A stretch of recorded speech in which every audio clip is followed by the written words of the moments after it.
Hello, स्वागत है आपका फ्री जीके के चैनल पे। मेरा नाम है किरण भावर। आज के इस वीडियो में हम भारतीय संविधान से जुड़े हुए जितने भी अनुच्छेद हैं सारे आज के इस वीडियो में हम कवर करेंगे। ये वीडियो बहुत ही ज़्यादा इंपॉर्टेंट है।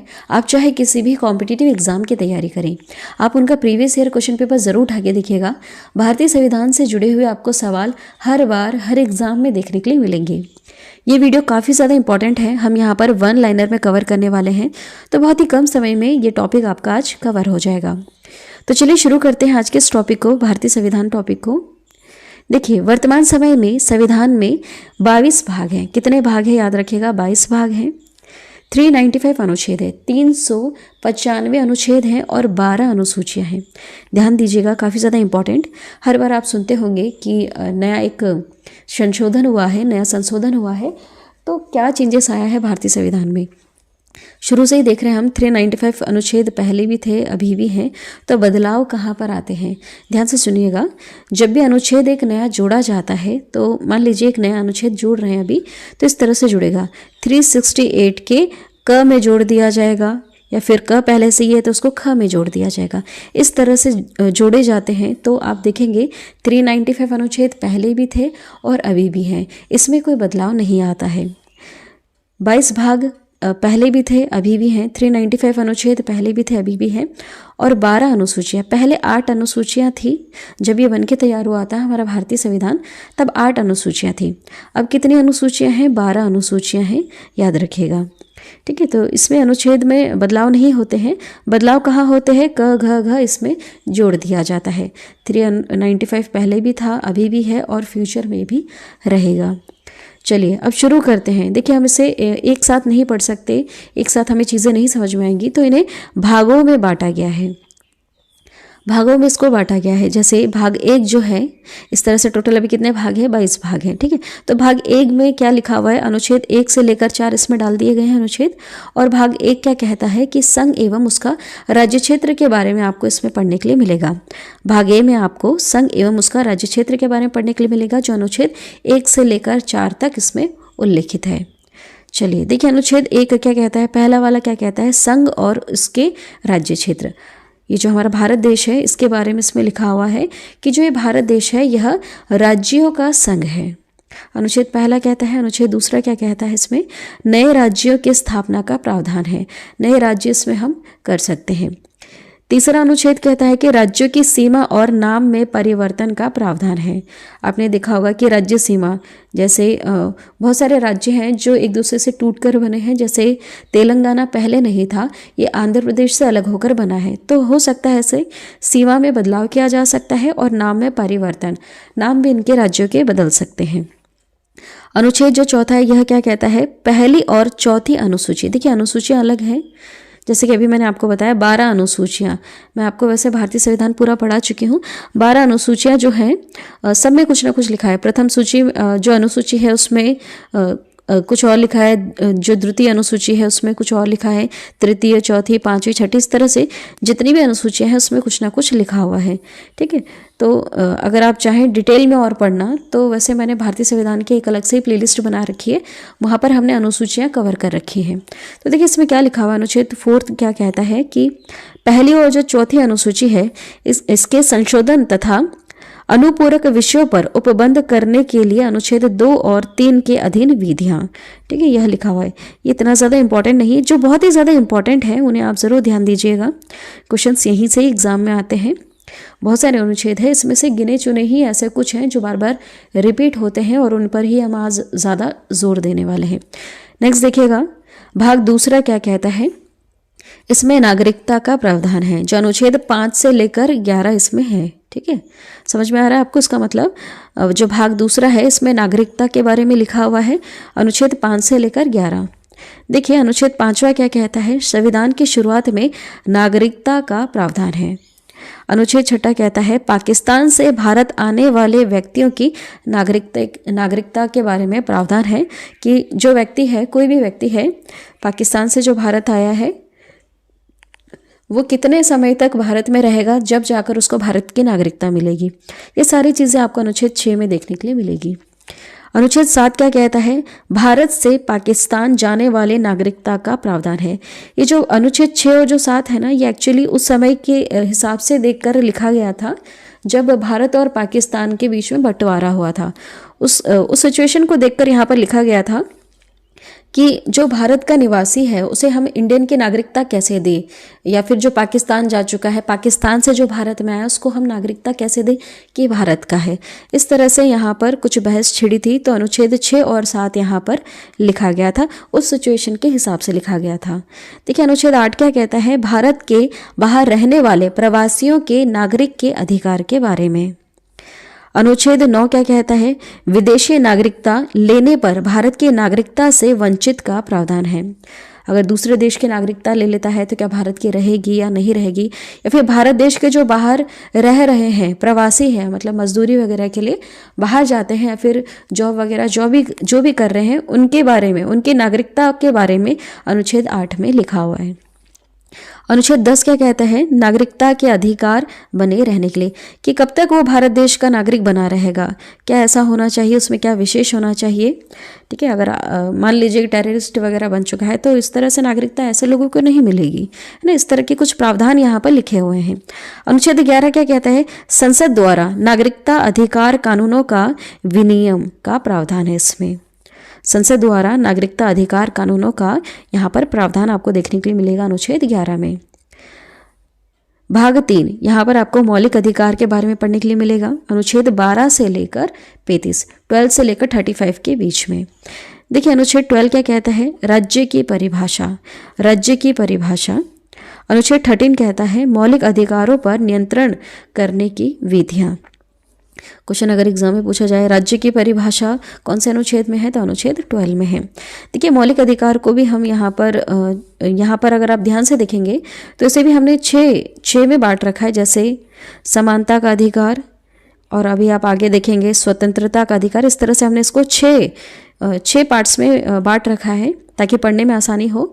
तो देखिए समानता का अधिकार आपको अनुच्छेद 14 से लेकर 18 में पढ़ने के लिए मिलेगा। अनुच्छेद 14 क्या कहता है? कानून के समक्ष समानता, सब कानून के सामने सेम है। ठीक है।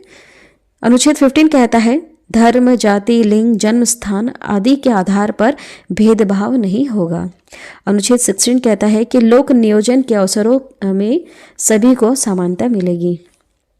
अनुच्छेद 17 कहता है अस्पृश्यता का अंत, जो पहले किया जाता था उसका अंत हो गया है, अब ऐसा नहीं कर सकते। ठीक है, अगर ऐसा होता है तो यहाँ पर भी कानून बने हुए हैं।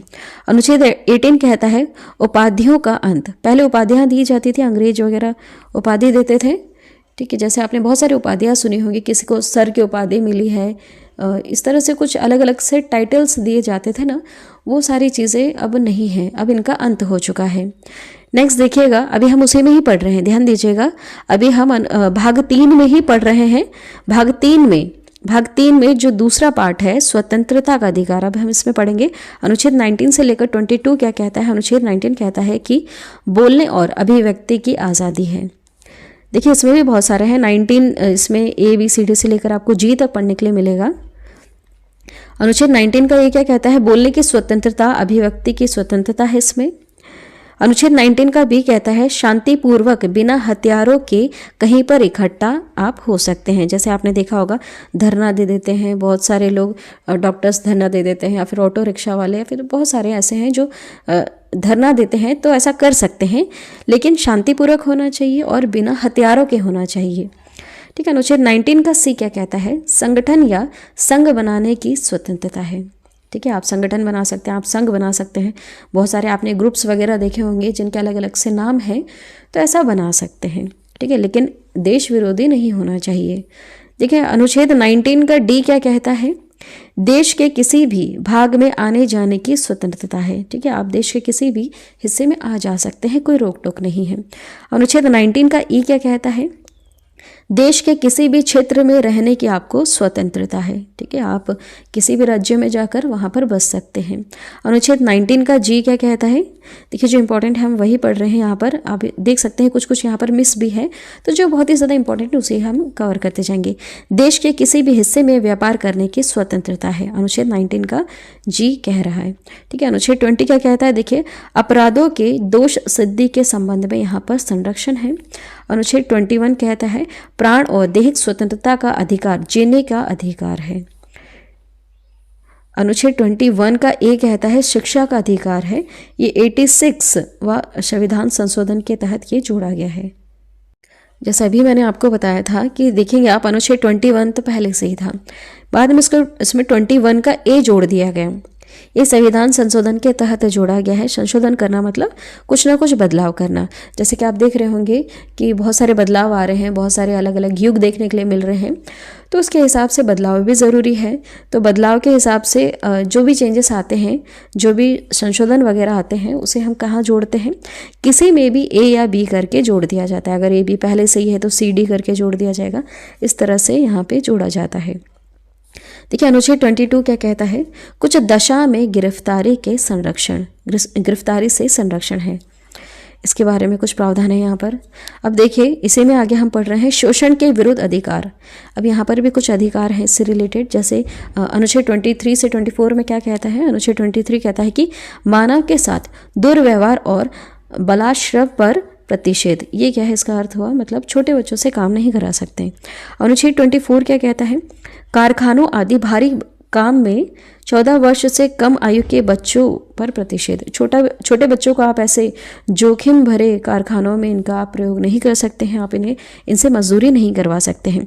ठीक है, वैसे आप गांव में देख ही रहे होंगे, छोटे छोटे बच्चे हैं जो मजदूरी वगैरह फिर भी कर रहे हैं खेत में। तो ऐसे काम नहीं है कि वहाँ पर उनकी जान को जोखिम हो।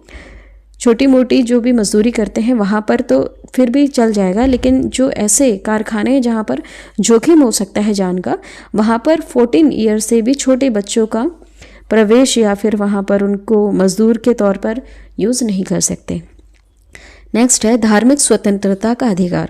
अब देखेंगे आप, मौलिक अधिकार के अंदर ही हम यहाँ पर पढ़ रहे हैं आगे, धार्मिक स्वतंत्रता का अधिकार। अनुच्छेद 25 से लेकर 28 में क्या लिखा हुआ है? अनुच्छेद 25 कहता है अतःकरण और किसी भी धर्म को मानने और प्रचार करने की स्वतंत्रता है। ठीक है, आप किसी भी धर्म को एक्सेप्ट कर सकते हैं, किसी भी धर्म का आप प्रचार कर सकते हैं। अनुच्छेद 26 कहता है धार्मिक कार्यों के प्रबंध की स्वतंत्रता है। ठीक है, स्वतंत्रता है इसकी। देखा होगा आपने कि बहुत सारे धर्म गुरु हैं जो प्रचार वगैरह करते हैं। ठीक है, कथावाचक हैं बहुत सारे जो कहीं पर भी किसी भी राज्य में जाकर टेंट वेंट लगाते हैं और वहाँ पर कथा करते हैं। तो ऐसे धार्मिक कार्यों को आप कर सकते हैं, इसकी स्वतंत्रता है।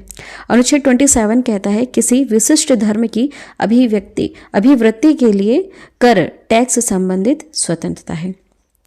अनुच्छेद 28 कहता है सरकारी शिक्षण संस्थानों में धार्मिक शिक्षा नहीं दी जाएगी तथा धर्म विशेष के कार्यक्रम में शामिल होने के लिए बाध्य नहीं है। ठीक है, जो भी सरकारी शिक्षण संस्थान हैं, जैसे स्कूल वगैरह की यहाँ पर बात हो रही है, वहाँ पर धार्मिक शिक्षा नहीं दी जाएगी। कोई भी संस्थान वगैरह है वहाँ पर धार्मिक शिक्षा नहीं दी जाएगी, कोई धर्म से लेकर कोई विशेष कार्यक्रम नहीं किया जाएगा और किसी को वहाँ पर आने के लिए आप बाध्य भी नहीं कर सकते हैं। लेकिन आपको स्वतंत्रता है, आप कहीं बाहर जाकर करिए, लेकिन सरकारी शिक्षण संस्थानों में आप यह कार्य नहीं करेंगे। ठीक है, अब आगे देखिएगा संस्कृति और शिक्षा संबंधी अधिकार। अनुच्छेद 29 से 30 में लिखा हुआ है।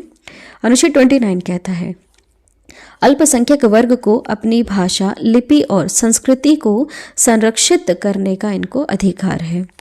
अनुच्छेद 30 कहता है अल्पसंख्यक वर्ग को शैक्षणिक संस्थान संचालित करने के अधिकार हैं। ठीक है, तो जैसा आपने देखा होगा मदरसा या फिर जो भी दूसरी स्कूलें जो रहती हैं बौद्ध से रिलेटेड या फिर क्रिश्चियन धर्म से रिलेटेड, जो भी स्कूल इनकी अलग से ही जो होती हैं, स्पेशल जो स्कूल होती है, ये वहाँ पर पढ़ा सकते हैं क्योंकि इनको इनकी भाषा, लिपि और संस्कृति को संरक्षित करने का इनको अधिकार है। तो इस तरह से अपने अलग से विशेष स्कूल खोल सकते हैं जहाँ पर ये इन सारी चीज़ों को बनाए रखें। ठीक है, नेक्स्ट देखिएगा संवैधानिक उपचारों का अधिकार। अनुच्छेद 32 क्या कहता है? यहाँ पर संवैधानिक उपचारों का अधिकार है, जैसे अनुच्छेद 32 कहता है रिट संबंधित प्रावधान है। ये बहुत ही ज़्यादा मैंने डिटेल में आप लोगों को समझाया था, बहुत ही स्पेशल अनुच्छेद है यह अनुच्छेद 32, काफ़ी ज़्यादा इम्पॉर्टेंट है। ये जो अनुच्छेद 32 है ये सर्वोच्च न्यायालय से रिलेटेड है, ठीक है। आप चाहो तो डिटेल में पढ़ सकते हैं, प्लेलिस्ट बनी हुई अलग से। नेक्स्ट देखिएगा अनुच्छेद 33 क्या कहता है, मौलिक अधिकारों को लागू करने में संसद की शक्ति। नेक्स्ट अनुच्छेद 34 कहता है सैन्य क्षेत्र या कानून के समय मौलिक अधिकारों पर प्रतिबंध संबंधित प्रावधान है इसमें। सैन्य क्षेत्र या कानून के समय मतलब मान लीजिए किसी क्षेत्र में सैन्य क्षेत्र है, अभी वहाँ पर अभी किसी तरह का कोई कानून वगैरह है, तो जो भी आपको मौलिक अधिकार मिले हैं इस पर थोड़े समय के लिए प्रतिबंध लगाया जा सकता है। नेक्स्ट अनुच्छेद 35 मौलिक अधिकार लागू करने संबंधित प्रावधान इसमें आपको देखने के लिए मिलेंगे। नेक्स्ट है भाग 4 नीति निर्देशक तत्व, अनुच्छेद 36 से लेकर 56 तक इसमें लिखा हुआ है।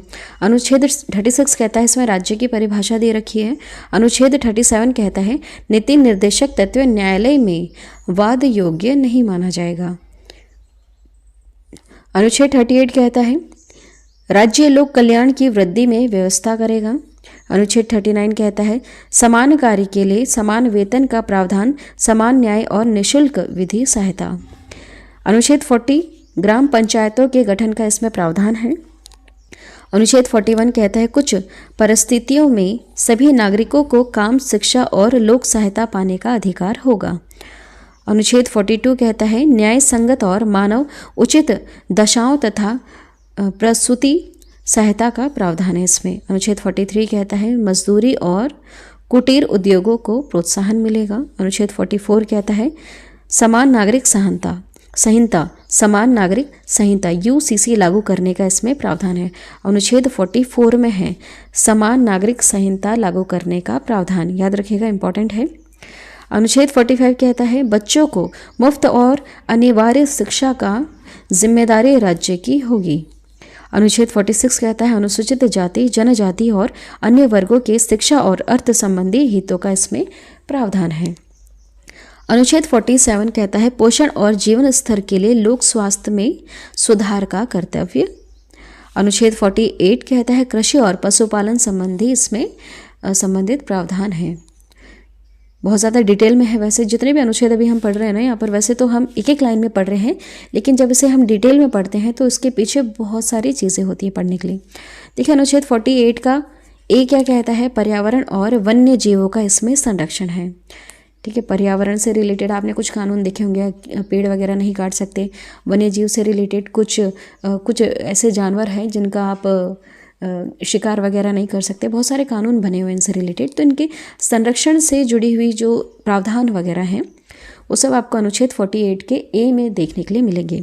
अनुच्छेद 49 क्या कहता है, महत्वपूर्ण स्थानों और वस्तुओं का संरक्षण। महत्वपूर्ण स्थान और वस्तु जैसे जो भी पहले बना दी गई चीज़ें हैं, जैसे ताजमहल हो गया, मान लीजिए कुतुब मीनार हो गया, जो चीज़ें हैं, ये जो महत्वपूर्ण स्थान है, वस्तु है, इनका संरक्षण, इनके बारे में भी प्रावधान लिखा हुआ अनुच्छेद 49 में।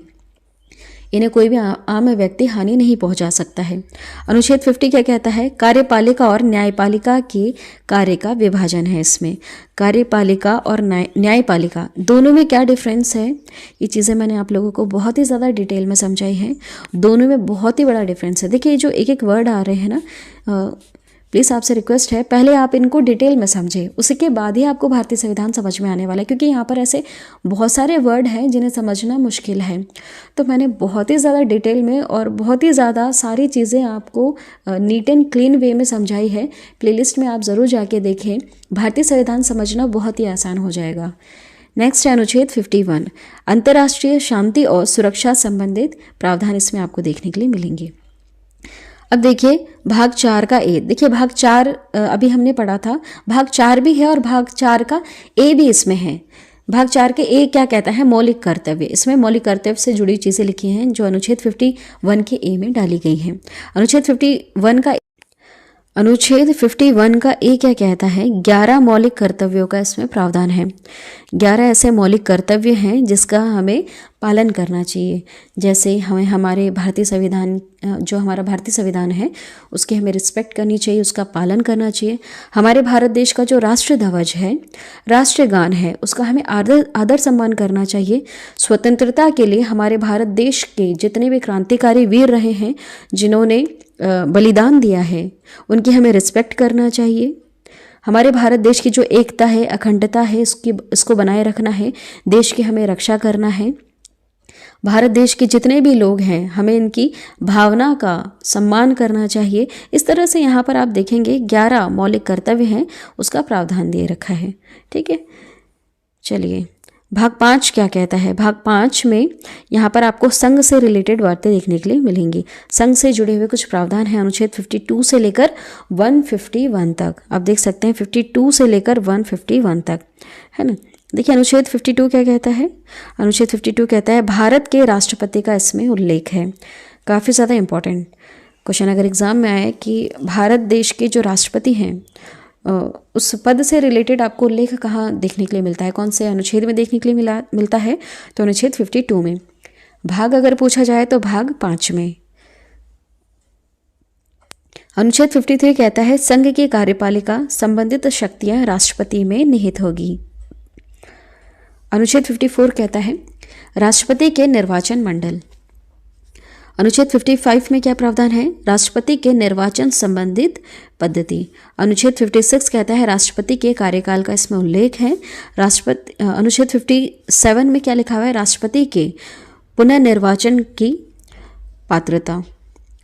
नेक्स्ट देखिएगा अनुच्छेद 58 क्या कहता है? राष्ट्रपति बनने के लिए योग्यताएं, क्या क्या योग्यताएं होनी चाहिए उनमें। अनुच्छेद 59 कहता है राष्ट्रपति पद के लिए कुछ शर्तें। अनुच्छेद 60 कहता है राष्ट्रपति द्वारा शपथ का इसमें उल्लेख है। अनुच्छेद 61 कहता है राष्ट्रपति पर महाभियोग संबंधित प्रावधान है। महाभियोग मतलब राष्ट्रपति को पद से भी हटाया जा सकता है। तो इसकी क्या प्रोसेस है वो सब आपको अनुच्छेद 61 में पढ़ने के लिए मिलेगा। अनुच्छेद 62 क्या कहता है? राष्ट्रपति पद की रिक्ति को भरने के लिए निर्वाचन का समय और आकस्मिक रिक्ति को भरने वाले व्यक्ति का कार्यकाल निर्धारित किया गया है। ठीक है, 6 माह के लिए करीबन।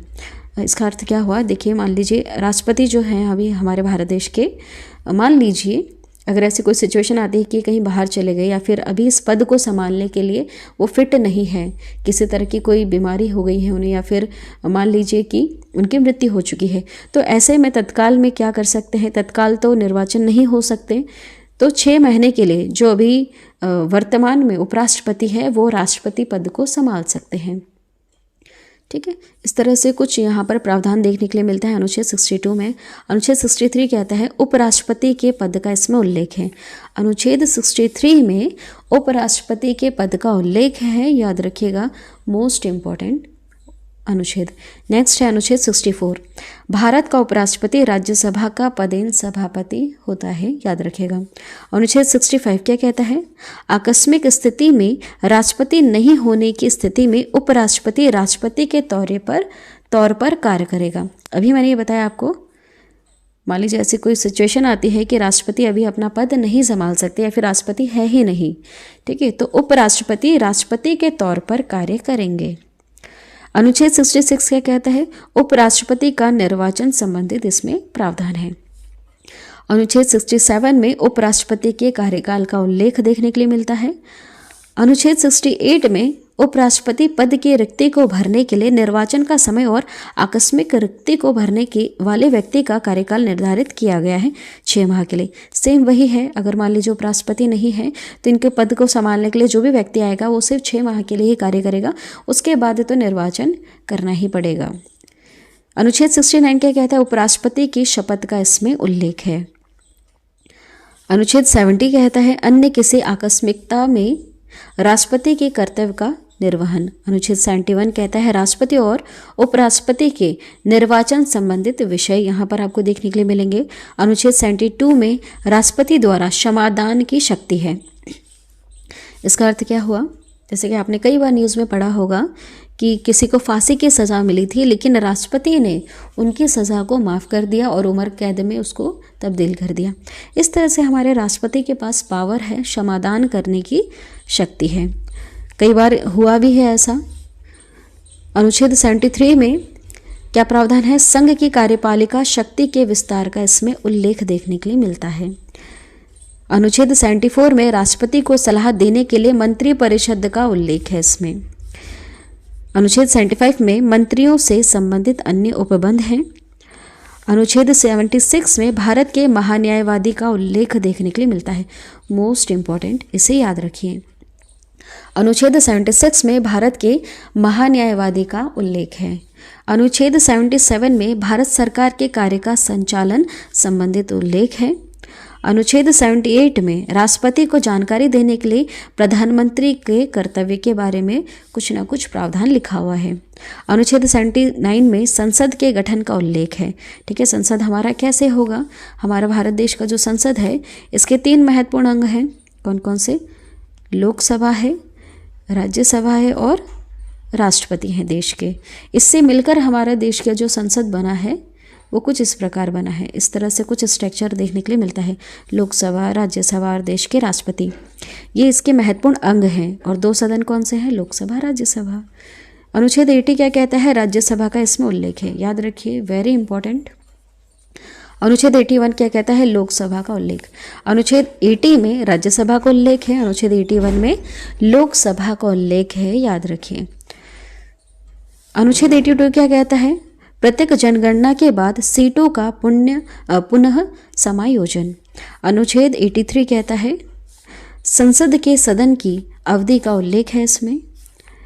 जो भी हमारे जो संसद का जो सदन है, जैसे लोकसभा है, राज्यसभा है, इनकी अवधि का इसमें उल्लेख है। मतलब कि कितने साल के लिए ये बना रहेगा, कितने साल बाद इनके जो व्यक्ति हैं वहाँ पर जितने भी चुने गए सांसद वगैरह हैं वो कितने समय बाद बदल दिए जाएंगे। इस तरह से कुछ उल्लेख यहाँ पर लिखा हुआ है। अनुच्छेद 84 में संसद की सदस्यता के लिए योग्यता है। मतलब जो संसद का जो सदस्य बन रहा है उसमें क्या योग्यताएं होनी चाहिए? वह देश का नागरिक होना चाहिए, दिवालिया ना हुआ हो, मतलब डिस्टर्ब टाइप नहीं होना चाहिए। इस तरह से है। यहाँ पर ग्रेजुएशन की कोई बात नहीं कर रखी है, बस एज यहाँ पर निर्धारित कर रखी है। ग्रेजुएशन से कोई लेना देना नहीं है, बस मेंटली डिस्टर्ब नहीं होना चाहिए और देश का नागरिक होना चाहिए। क्रिमिनल रिकॉर्ड्स के बारे में भी यहाँ पर कुछ नहीं लिखा हुआ है, इसलिए आपने देखा होगा कि संसद या फिर जो भारतीय जो हमारा संसद है उसमें लोकसभा, राज्यसभा में आपको बहुत सारे ऐसे लोग भी देखने के लिए मिलेंगे। ठीक है। अनुच्छेद 85 में क्या लिखा हुआ है? संसद के सत्र, सत्रावहन और विघटन संबंधित इसमें उल्लेख है। संसद का सत्र कब कब लगेगा, कब इसको भंग किया जा सकता है, नहीं किया जा सकता है, वो सारी चीज़ें आपको अनुच्छेद 85 में देखने के लिए मिलेगी। अनुच्छेद 86 में राष्ट्रपति का संसद में अभिभाषण और संदेश भेजने का अधिकार है। हमारे जो राष्ट्रपति हैं वह बैठे बैठे संसद में वहाँ पर संदेश वगैरह भेज सकते हैं। अनुच्छेद 87 में राष्ट्रपति का विशेष अभिभाषण यहाँ पर उल्लेख देखने के लिए मिलता है। अनुच्छेद 87 में राष्ट्रपति का विशेष अभिभाषण। अनुच्छेद 88 में संसद के साधनों में मंत्री और महान्यायवादी के अधिकार के बारे में लिखा है। अनुच्छेद 89 में राज्यसभा का सभापति और उपसभापति का उल्लेख है। अनुच्छेद 90 देखिएगा, राज्यसभा के उपसभापति का पद रिक्त होना, परित्याग या पद से हटाए जाने का इसमें उल्लेख है। अनुच्छेद 91 क्या कहता है? सभापति के रूप में कार्य करने तथा कर्तव्य का पालन करने की उपसभापति या अन्य व्यक्ति की शक्ति का इसमें उल्लेख है। अनुच्छेद 92 में जब सभापति और उपसभापति को हटाने का संकलन विचाराधीन हो तब वह पीठासीन अधिकारी नहीं होंगे। नेक्स्ट है अनुच्छेद 93 कहता है लोकसभा के अध्यक्ष और उपाध्यक्ष का इसमें उल्लेख देखने के लिए मिलता है। ये भी इंपॉर्टेंट है, याद रखिएगा। लोकसभा के अध्यक्ष और उपाध्यक्ष का उल्लेख हमें कौन से अनुच्छेद में देखने के लिए मिलता है? अनुच्छेद 93 में। अनुच्छेद 94 क्या कहता है? अध्यक्ष और उपाध्यक्ष का पद रिक्त होना, पद त्याग या पद से हटाया जाना। अनुच्छेद 95 में अध्यक्ष के रूप में कार्य करने तथा कर्तव्य की पालना करने के लिए उपाध्यक्ष की शक्तियों का उल्लेख है। अनुच्छेद 96 कहता है जब अध्यक्ष या उपाध्यक्ष को हटाने का संकल्प विचारधारीन हो तब वे पीठासीन अधिकारी नहीं होंगे। इसका अर्थ क्या होता है, ये 2 बार आप लाइन पढ़ चुके हैं।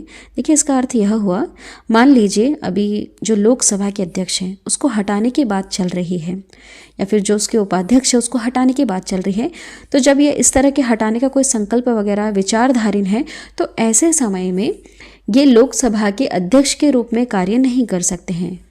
ठीक है, नेक्स्ट देखिएगा अनुच्छेद 97 क्या कहता है, राज्यसभा के सभापति और उपसभापति तथा लोकसभा अध्यक्ष और उपाध्यक्ष के वेतन भत्ते के बारे में इसमें लिखा है। कितना वेतन मिलेगा, कब कब वेतन बढ़ेगा और भत्ते मतलब जो भी फैसिलिटीज़ वगैरह मिलती हैं, जो भी घर वगैरह इनको मिलते हैं, जो भी एक्स्ट्रा फैसिलिटीज़ वगैरह मिलती हैं, वो सारी चीज़ें यहाँ पर उल्लेखित हैं। यहाँ पर आपको इनका प्रावधान या वर्णन देखने के लिए मिलेगा। अनुच्छेद 98 क्या कहता है, संसद के सचिवालय का उल्लेख है इसमें।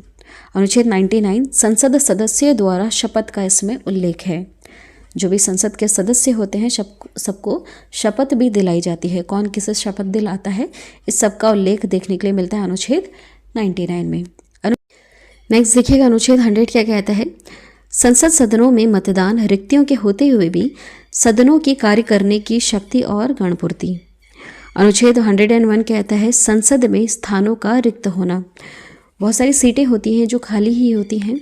अनुच्छेद 102 क्या कहता है, संसद सदस्यता के लिए योग्यताएं, संसद का सदस्य बनने के लिए क्या क्या योग्यताएं होनी चाहिए, इसके बारे में प्रावधान है, उल्लेख है अनुच्छेद 102 में। अनुच्छेद 105 क्या कहता है, संसद के सदन की तथा उनके सदस्यों की समितियों की शक्ति और विशेष अधिकार। अनुच्छेद 106 कहता है सदस्यों के वेतन और भत्ते, जो भी इसके सदस्य वगैरह हैं उसको कौन कौन क्या क्या भत्ते मिलने चाहिए और कितनी इनकी सैलरी वगैरह होनी चाहिए, उसके बारे में प्रावधान है। अनुच्छेद 108 क्या कहता है, कुछ दशकों में दोनों सदनों की संयुक्त बैठक भी बुलाई जाती है। लोकसभा राज्यसभा दोनों की संयुक्त बैठक भी होती है। अनुच्छेद 109 कहता है धन विधेयक के संबंध में विशेष प्रक्रिया। अनुच्छेद 110 में धन विधेयक की परिभाषा दी गई है। अनुच्छेद 111 में विधेयकों पर अनुमति, इसका अर्थ क्या हुआ, देखिए विधेयक क्या है, जैसे आपको पता है कानून जब भी बनेगा तो पहले उसको लोकसभा राज्यसभा से पास कराना पड़ेगा, उसके बाद हमारे राष्ट्रपति जी की मोहर लगेगी, तभी कोई विधेयक कानून का रूप लेती है। इस तरह से यहाँ पर कुछ प्रावधान लिखे हुए हैं। अनुच्छेद 112 में वार्षिक वित्तीय विवरण बजट का उल्लेख है। अनुच्छेद 113 में क्या लिखा हुआ है, अनुच्छेद 113 कहता है संसद में प्राक्कलन के संबंध में प्रक्रिया।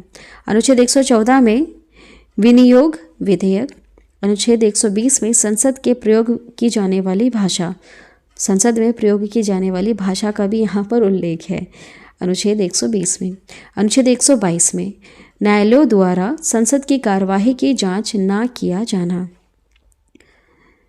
नेक्स्ट अनुच्छेद 123 कहता है राष्ट्रपति के अध्यादेश जारी करने की शक्ति है।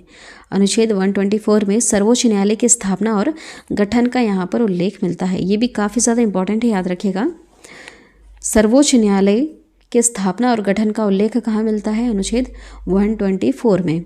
अनुच्छेद 125 में न्यायाधीशों के वेतन संबंधित प्रावधान है। नेक्स्ट देखिएगा अनुच्छेद 126 में कार्यकारी मुख्य न्यायमूर्ति की नियुक्ति, यहाँ पर मुख्य न्यायाधीश की नियुक्ति के बारे में प्रावधान है। अनुच्छेद 127 में तथार्थ न्यायमूर्तियों की नियुक्ति का प्रावधान है। जो अन्य न्यायमूर्ति होते हैं, एक मुख्य न्यायाधीश है और बाकी अन्य हैं, उनकी नियुक्ति का भी प्रावधान है। अनुच्छेद 128 में उच्चतम की बैठक में सेवानिवृत्त न्यायाधीशों की उपस्थिति का प्रावधान है। अनुच्छेद 129 में देखिए क्या लिखा हुआ है, उच्चतम न्यायालय अभिलेख न्यायालय के रूप में होने का प्रावधान है। अनुच्छेद 130 में उच्चतम न्यायालय के आरंभिक अधिकारिता के बारे में लिखा हुआ है। अनुच्छेद 137 में निर्णय एवं आदेशों का उच्चतम न्यायालय द्वारा पुनर्विलोकन का यहाँ पर प्रावधान है।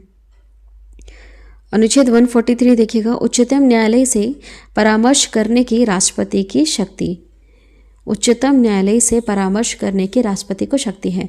राष्ट्रपति चाहे तो सर्वोच्च न्यायालय से कुछ ना कुछ वहाँ पर विचार मशवरा कर सकते हैं। अनुच्छेद 144 में सिविल एवं न्यायिक पदाधिकारी द्वारा उच्चतम न्यायालय की सहायता में कार्य किया जाना, इस तरह से कुछ प्रावधान है। अनुच्छेद 148 में भारत के नियंत्रक महालेखा परीक्षक का उल्लेख देखने के लिए मिलता है। अनुच्छेद 149 में नियंत्रक महालेखा परीक्षक के कर्तव्य और शक्तियों का उल्लेख है। अनुच्छेद 150 में संघ के और राज्यों के लेखाओं का प्रारूप है। अनुच्छेद 151 में सपरीक्षा प्रतिवेदन के बारे में प्रावधान है। अब बात करते हैं भाग 6 की। इसमें राज्य से जुड़े हुए कुछ प्रावधान हैं। अनुच्छेद 152 से लेकर 237 तक राज्य से आपको देखने के लिए मिलेगा। उसके पहले अभी हम संघ के बारे में पढ़ रहे थे। संघ मतलब वहाँ पर अभी हम केंद्र शासित प्रदेश के बारे में पढ़ रहे थे। केंद्र शासित प्रदेश में हमारे राष्ट्रपति आते हैं, उपराष्ट्रपति आते हैं, प्रधानमंत्री आते हैं, संसद आता है। संसद में लोकसभा, राज्यसभा वो आता है। वो अभी हम पढ़ रहे थे संघ में। अब हम यहाँ पर राज्य की बात कर रहे हैं। राज्य में कौन आएगा, कौन आएगा, ध्यान से सोचिए। राज्य में कौन आता है? मुख्यमंत्री आता है, राज्यपाल आता है।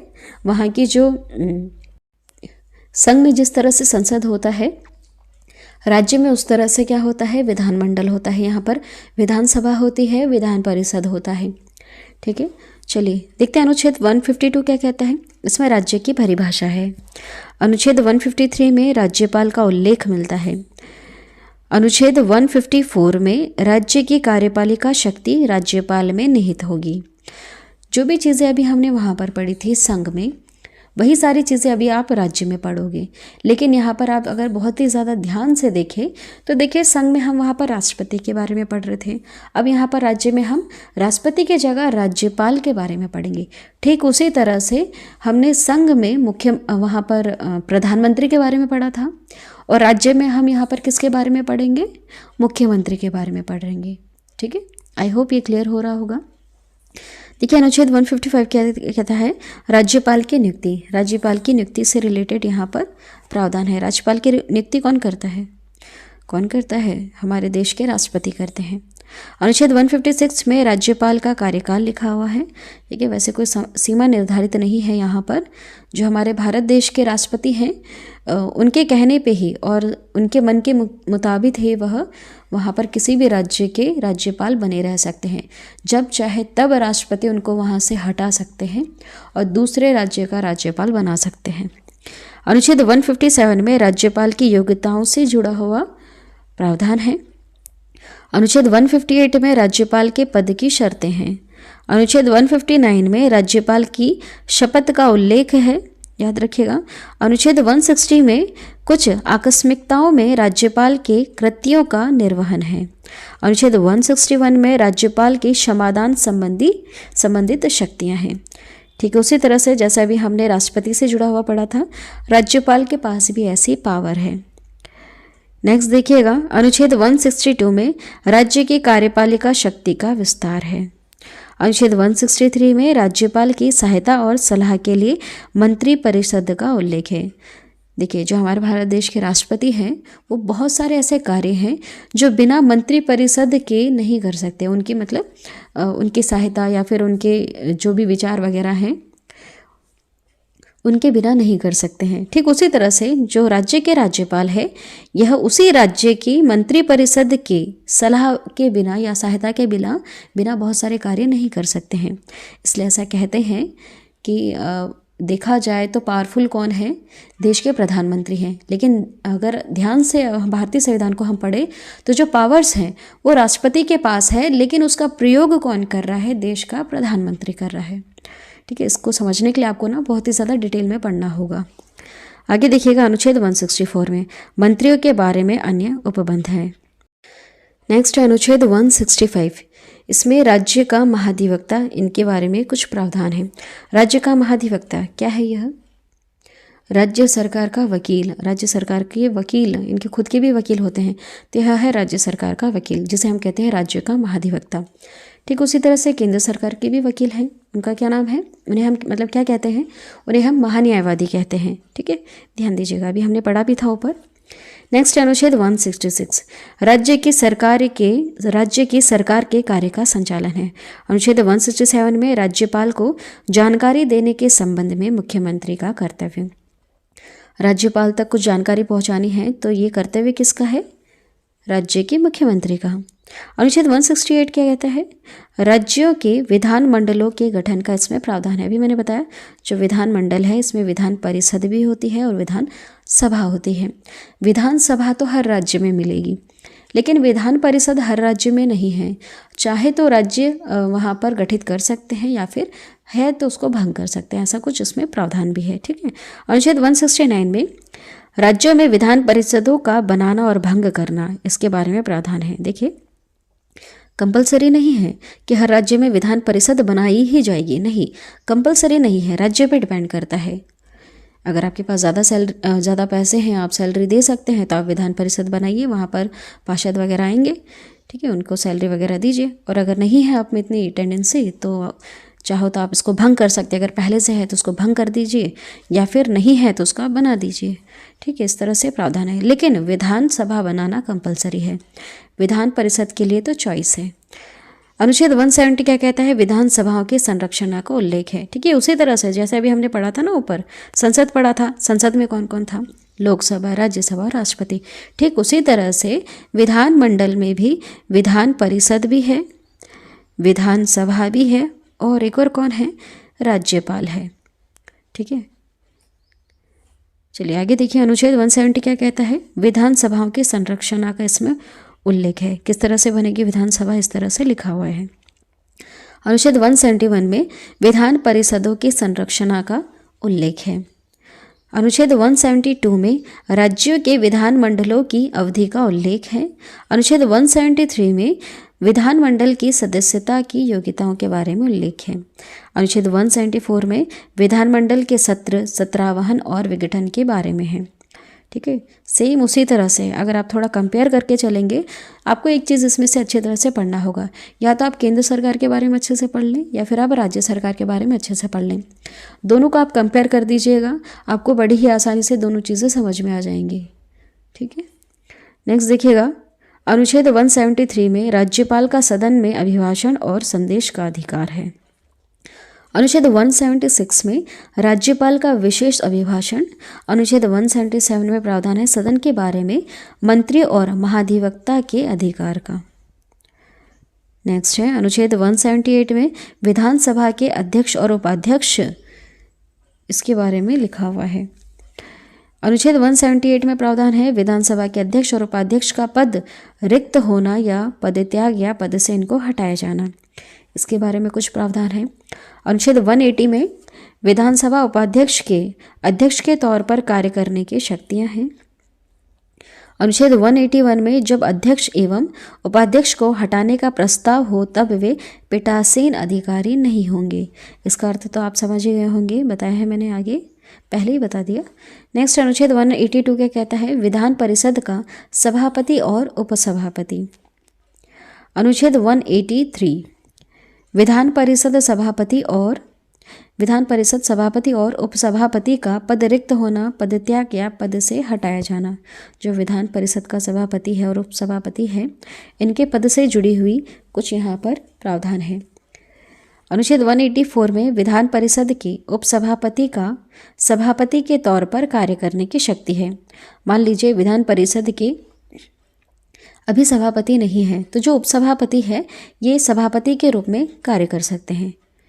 नेक्स्ट है अनुच्छेद 185। अनुच्छेद 185 क्या कहता है? जब सभापति और उपसभापति को हटाने का प्रस्ताव हो तब वे पीठासीन अधिकारी नहीं होंगे।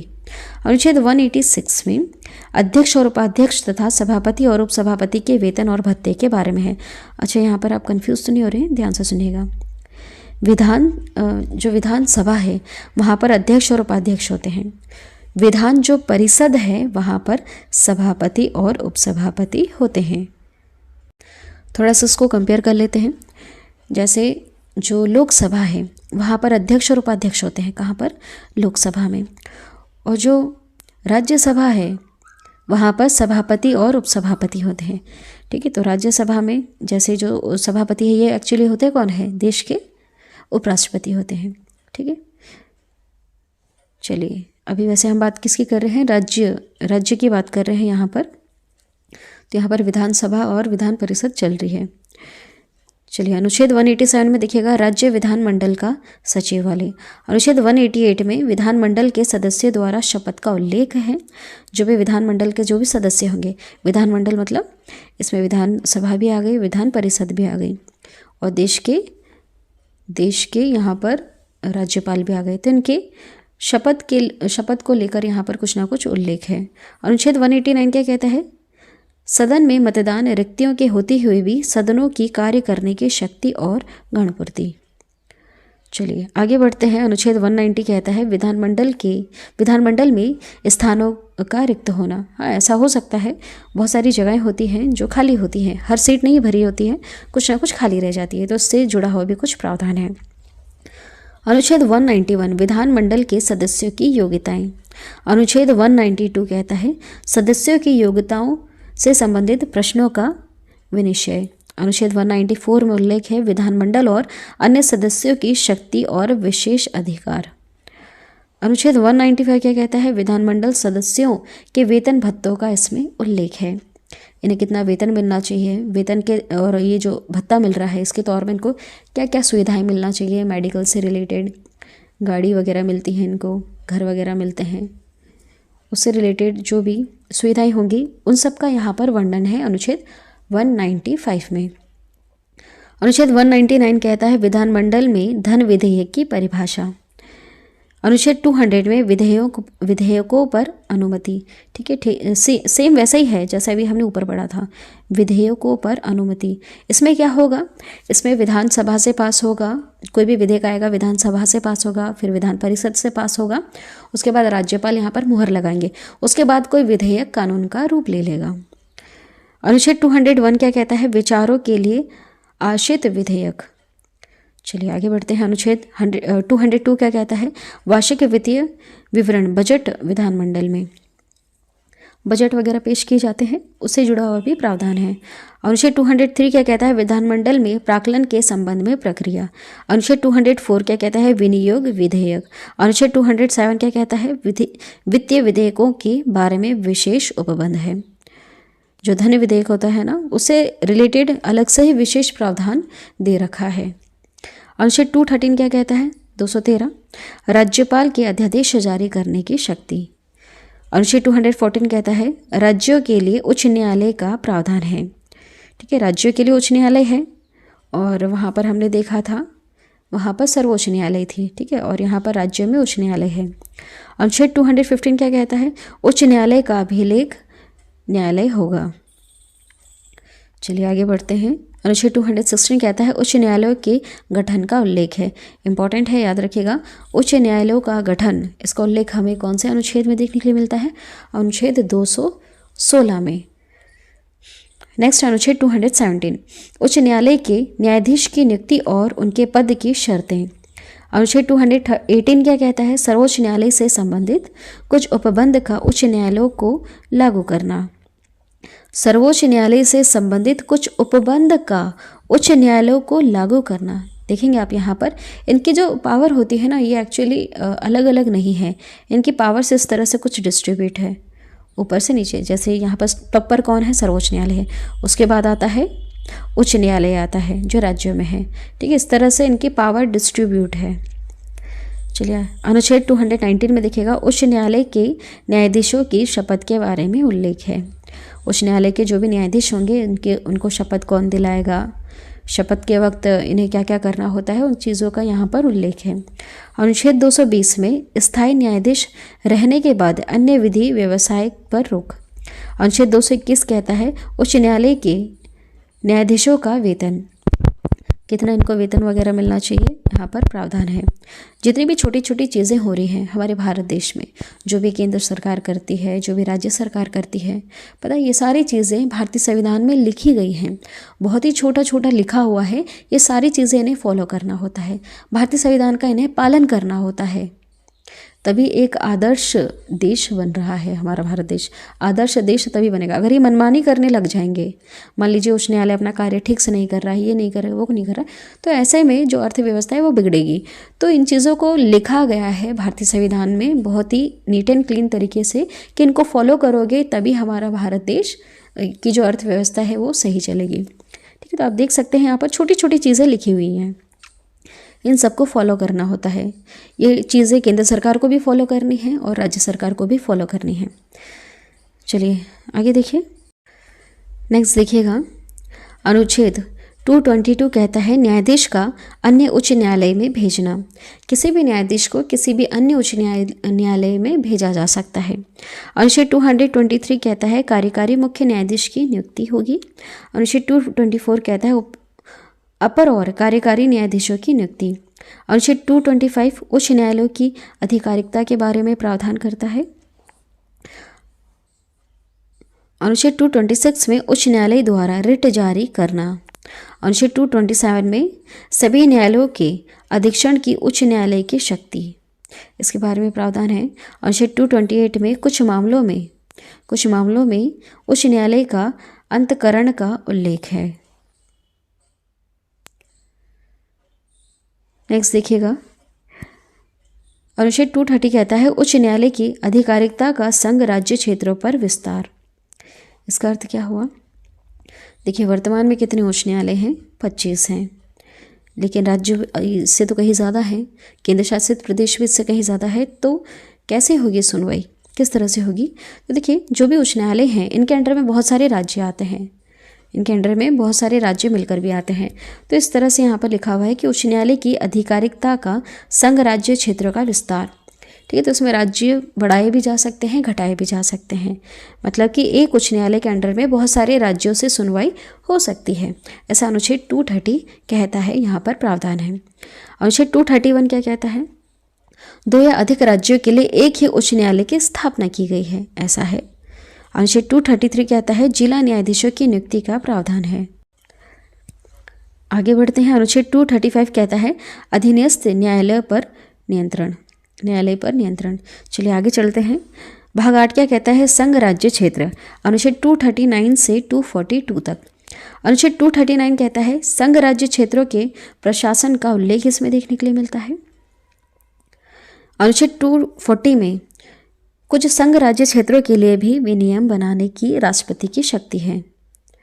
अनुच्छेद 241 कहता है संघ राज्य क्षेत्रों के लिए उच्च न्यायालयों का प्रावधान है। संघ राज्य क्षेत्र का अर्थ क्या हो? यहाँ पर केंद्र शासित प्रदेश की हम यहाँ पर बात कर रहे हैं। यहाँ पर लिखा हुआ है 240 में कुछ संघ राज्य क्षेत्रों के लिए विनियम बनाने की राष्ट्रपति की शक्ति है। ठीक है, चलिए आगे बढ़ते हैं। भाग 9 और 10 में क्या लिखा हुआ है? भाग 9 में अनुच्छेद 243 कहता है पंचायतों का इसमें उल्लेख है। अनुच्छेद 244 में अनुसूचित क्षेत्रों और जनजाति क्षेत्रों का प्रशासन, इसके बारे में प्रावधान है। भाग 11 में संघ और राज्य के बीच में संबंध है, अनुच्छेद 245 से 263 तक। देखिए अनुच्छेद 245 क्या कहता है? संसद द्वारा राज्यों के विधान मंडलों द्वारा बनाई गई विधियों का विस्तार है।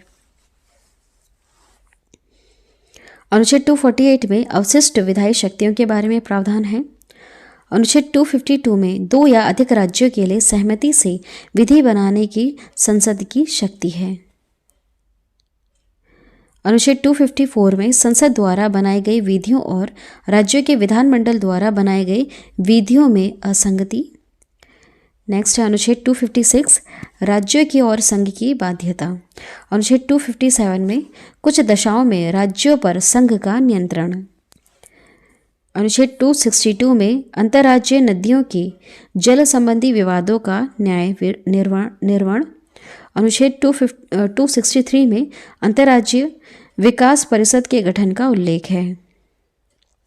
भाग 12 में क्या है? वित्तीय संपत्ति, संविदाएं और वाद। अनुच्छेद 264 से लेकर 300 के ए तक आपको देखने के लिए मिलेगा। देखिए अनुच्छेद 266 क्या कहता है? भारत की संचित निधि का इसमें उल्लेख है। अनुच्छेद 267 में आकस्मिक निधि के बारे में उल्लेख है। ये एक्चुअली है क्या? देखिए यहाँ पर पैसे से जुड़ी हुई वित्तीय संपत्ति, संविदाएं और वाद से जुड़ा हुआ यहाँ पर प्रावधान है।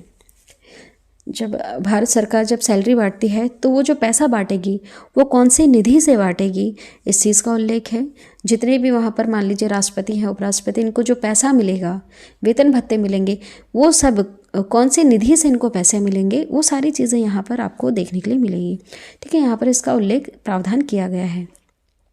अनुच्छेद 267 में आकस्मिक निधि, अनुच्छेद 275 में कुछ राज्यों को संघ से अनुदान मिलना, कुछ राज्यों को संघ से अनुदान मिलेगा, यहाँ पर केंद्र से भी इनको पैसा मिलेगा कुछ राज्यों को। अनुच्छेद 276 में वृत्तियों, व्यापार, आजीविका और नियोजन पर कर, टैक्स लगाना।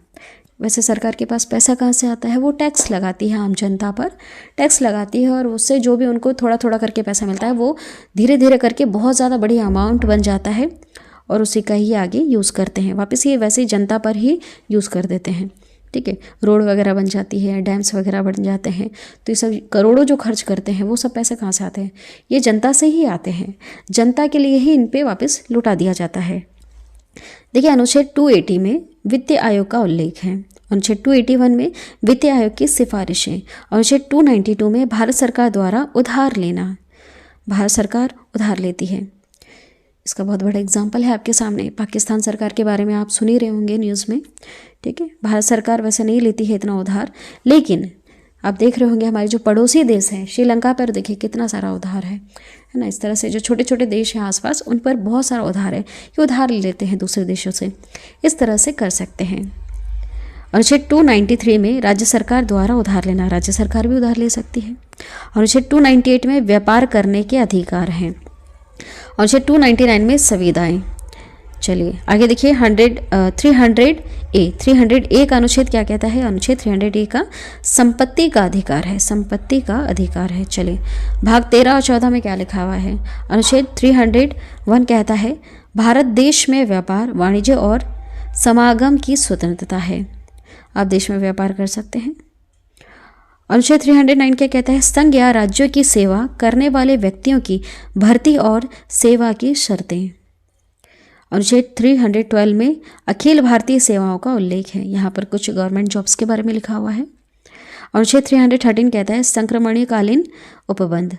अनुच्छेद 315 में संघ और राज्यों के लिए लोक सेवा आयोग का उल्लेख है। अनुच्छेद 316 में लोक सेवा आयोग के सदस्यों की नियुक्ति और अवधि के बारे में उल्लेख है। अनुच्छेद 323 के ए में प्रशासनिक कार्यों के लिए अधिकरण, इसके बारे में उल्लेख है। नेक्स्ट देखिएगा भाग 15, इसमें निर्वाचन से जुड़े हुए कुछ प्रावधान हैं। अनुच्छेद 324 से 329 तक यहाँ पर लिखा हुआ है। देखिए अनुच्छेद 324 क्या कहता है, चुनाव आयोग निर्वाचन के अधीक्षण, निर्देशन और नियंत्रण के लिए जिम्मेदार होगा। अनुच्छेद 326 में लोकसभा और विधानसभा के लिए निर्वाचन वयस्क मताधिकार के आधार पर होगा। अनुच्छेद 329 पर निर्वाचन संबंधी मामलों में न्यायालय के हस्तक्षेप का उल्लेख है। चलिए आगे देखते हैं भाग 16 क्या कहता है, कुछ वर्गों के लिए विशेष उपबंध है। अनुच्छेद 330 से 342। अनुच्छेद 330 कहता है लोकसभा में अनुसूचित जाति और जनजाति के लिए आरक्षण है। यहाँ पर जो भाग 16 है इसमें आपको आरक्षण से जुड़े हुए प्रावधान देखने के लिए मिलेंगे। अनुच्छेद 331 में लोकसभा में आंग्ल भारतीय समुदाय का प्रतिनिधित्व, पहले था अब तो वैसे समाप्त कर दिया गया। अनुच्छेद 332 में विधानसभा में अनुसूचित जातियों और जनजातियों के लिए आरक्षण है। अनुच्छेद 333 में विधानसभा में आंगन भारतीय समुदाय का प्रतिनिधित्व। देखिए अनुच्छेद 338 में अनुसूचित जाति एससी के लिए राष्ट्रीय आयोग का उल्लेख है। अनुच्छेद 338 के ए में लिखा हुआ है अनुसूचित जाति एसटी के लिए राष्ट्रीय आयोग। अनुच्छेद 338 के बी में अन्य पिछड़ा वर्ग ओबीसी के लिए राष्ट्रीय आयोग। अनुच्छेद 341 अनुसूचित जातियां एससी के बारे में लिखा हुआ है। अनुच्छेद 342 में अनुसूचित जनजातियां एसटी के बारे में प्रावधान है। भाग 17 में देखिएगा राज्य भाषा का उल्लेख है। अनुच्छेद 343 से 351। अनुच्छेद 343 में संघ की राज्य भाषा का उल्लेख है। 344 में राज्य भाषा के संबंध में आयोग और संसद की समिति का वर्णन है। अनुच्छेद 345 में राज्य की राजभाषा है। अनुच्छेद 346 में संघ और राज्य या दो राज्यों के बीच पत्राचार की राजभाषा। अनुच्छेद 348 में उच्चतम न्यायालय और उच्च न्यायालय में प्रयोग की जाने वाली भाषा का उल्लेख है। अनुच्छेद 351 में हिंदी भाषा के विकास के लिए निर्देश। चलिए अनुच्छेद यहाँ पर आगे बढ़ते हैं हम आगे। भाग 18 में आपात उपबंध से जुड़े हुए कुछ प्रावधान हैं। अनुच्छेद 352 से लेकर 360 तक। अनुच्छेद 352 में आपातकाल की घोषणा का उल्लेख है। वेरी इंपॉर्टेंट और कई बार एग्जाम में आ चुका क्वेश्चन, याद रखिएगा। आपातकाल की घोषणा का उल्लेख कौन से अनुच्छेद में है? 352 में। अनुच्छेद 353 में आपातकाल की घोषणा का प्रभाव। अनुच्छेद 356 में राज्य में राष्ट्रपति शासन का उल्लेख है। राज्यों में राष्ट्रपति शासन लगता है ना, उसका उल्लेख कहाँ मिलता है? 356 में। अनुच्छेद 358 में आपातकाल के दौरान अनुच्छेद 19 के उपबंधों का निलंबन का उल्लेख है। इसमें जो भी अनुच्छेद 19 में लिखा हुआ है उसका यहाँ पर निलंबन, यहाँ पर मतलब कि आपातकाल के दौरान ये सारी चीज़ें जो भी वहाँ पर स्वतंत्रता से जुड़ा हुआ लिखा हुआ था कुछ, अनुच्छेद 19 में आपने देखा था, हमने ABCD करके G तक पढ़ा था, वहाँ पर स्वतंत्रता और अभिव्यक्ति का उसमें उल्लेख था। तो यहाँ पर उसका निलंबन हो जाता है। यहाँ पर मतलब आपातकाल के दौरान ये चीज़ें ख़त्म हो जाती हैं, ऐसा लिखा हुआ है अनुच्छेद 358 में। देखिए अनुच्छेद 359 में आपातकाल के दौरान भाग 3 पर यहाँ पर निलंबन है। जो भाग 3 जो कह रहा है वो भी यहाँ पर समाप्त कर दिया जाता है। अनुच्छेद 359 के तहत आपातकाल लगेगा तब यहाँ पर भाग 3 समाप्त हो जाएगा, अनुच्छेद 19 समाप्त हो जाएगा। अनुच्छेद 360 में वित्तीय आपातकाल के बारे में उपबंध है। आगे देखिएगा भाग 19 में अनुच्छेद 361 से 367 तक लिखा हुआ है और भाग 20 में अनुच्छेद 368 पे लिखा हुआ है। देखिए अनुच्छेद 361 क्या कहता है? राष्ट्रपति राज्यपाल और राजपूतों का संरक्षण। अनुच्छेद 364 में महापतन और विमान क्षेत्रों के बारे में विशेष उपबंध है। अनुच्छेद 368 में संविधान संशोधन का प्रावधान है। वेरी इंपॉर्टेंट, याद रखिएगा। भाग 20 के अनुच्छेद 368 में है संविधान संशोधन का प्रावधान, मतलब संविधान में बदलाव किया जा सकता है। चलिए लास्ट देखिएगा भाग 21 और भाग 22। भाग 21 में अनुच्छेद 369 से लेकर 392 तक लिखा हुआ है। भाग 22 में अनुच्छेद 393 से लेकर 395 तक लिखा हुआ है। चलिए आगे बढ़ते हैं। अनुच्छेद 369 देखिएगा। राज्य सूची के कुछ विषय के संबंध में संसद को कानून बनाने की शक्ति है। राज्य सूची के कुछ विषय के संबंध में संसद को कानून बनाने की शक्ति, ये क्या है? राज्य सूची कहाँ से आया यहाँ पर? ये एक्चुअली आपको अनुसूचियों में पढ़ने के लिए मिलेगा। राज्य सूची में क्या लिखा हुआ है ये आपको कहाँ पढ़ने के लिए मिलेगा? जो हमने 12 अनुसूचियाँ अभी हमने बताया था आपको शुरू में कि कितनी अनुसूचियाँ हैं, 12 अनुसूचियाँ हैं। वहाँ पर आपको राज्य सूची के बारे में पढ़ने के लिए मिलेगा। आगे देखिएगा अनुच्छेद 370 जम्मू कश्मीर से संबंधित प्रावधान है। इसमें आपने पढ़ा होगा कि अनुच्छेद 370 का ए हटा दिया गया है, वो इससे रिलेटेड था। यहाँ पर जम्मू कश्मीर से संबंधित कुछ विशेष प्रावधान है। पूरा 370 नहीं हटा है, इसका ए हटा है, ठीक है, ध्यान से सुनिएगा। अनुच्छेद 371 में महाराष्ट्र और गुजरात के संबंध में विशेष उपबंध है। अनुच्छेद 376 में उच्च न्यायालय के न्यायाधीशों के बारे में उपबंध है। अनुच्छेद 377 में भारत के नियंत्रक महालेखा परीक्षक के बारे में उपबंध है। अनुच्छेद 378 में लोक सेवा आयोग के बारे में उपबंध है। अनुच्छेद 393 में संक्षिप्त नाम का वर्णन है और अनुच्छेद 395 में निरसन है। निरसन क्या है? जो लास्ट वाला अनुच्छेद अभी हमने देखा 395, इसमें निरसन लिखा हुआ है। इसका अर्थ क्या हुआ? एक्चुअली ये उस कानून से जुड़ा हुआ है। भारतीय स्वतंत्रता अधिनियम 1947 में जो कुछ कानून वगैरह थे उससे रिलेटेड यहाँ पर कुछ प्रावधान दे रखा है, ठीक है, जो बहुत ही ज़्यादा इम्पोर्टेंट था। उसे तो हमने आज के इस वीडियो में कवर कर लिया। लगभग जितने भी महत्वपूर्ण भारतीय संविधान के अनुच्छेद थे हमने सारे कवर कर लिए। आपको रिवीजन करने के लिए इसका PDF मिलेगा, डिस्क्रिप्शन में एक लिंक दिया रहेगा, वहाँ से आप इजीली डाउनलोड कर सकते हैं। आज की वीडियो आपको कैसी लगी कमेंट करके ज़रूर बताइएगा। जितनी भी मेहनत मैं इस वीडियो के पीछे कर सकती थी मैंने कर दी है। वैसे मैंने अभी आपको बहुत बार बताया है, एक और बार लास्ट में बता देती हूँ कि भारतीय संविधान से जुड़ी हुई हमने करीबन 88 वीडियोज़ बनाई हैं। बहुत सारी वीडियोस इसलिए बनी क्योंकि हमने एक एक टॉपिक को बहुत ही ज़्यादा डिटेल में समझाया और कंपेयर करके भी बहुत बार बताया। मुख्यमंत्री और प्रधानमंत्री में क्या कंपैरिजन है, राज्यपाल राष्ट्रपति में क्या उनके बीच में क्या डिफरेंस है और क्या हम कंपेयर करके उसमें बता सकते हैं, वो सारी चीज़ें मैंने आपको बताई हैं। इसलिए बहुत सारी वीडियोज़ बनी हैं भारतीय संविधान से जुड़ी हुई। आप प्लेलिस्ट में जाइए, जो भी आपको वीडियो सर्च करनी है, जिससे भी रिलेटेड आपको किसी भी तरह का कोई डाउट है, आप सारी चीज़ें आराम से क्लियर कर सकते हैं। आज के वीडियो में इतना ही। वीडियो पसंद आई है तो प्लीज़ चैनल को सब्सक्राइब करें, बेल नोटिफिकेशन आइकन पे ऑल प्रेस ज़रूर कर दें। आज की वीडियो में इतना ही। Thank you.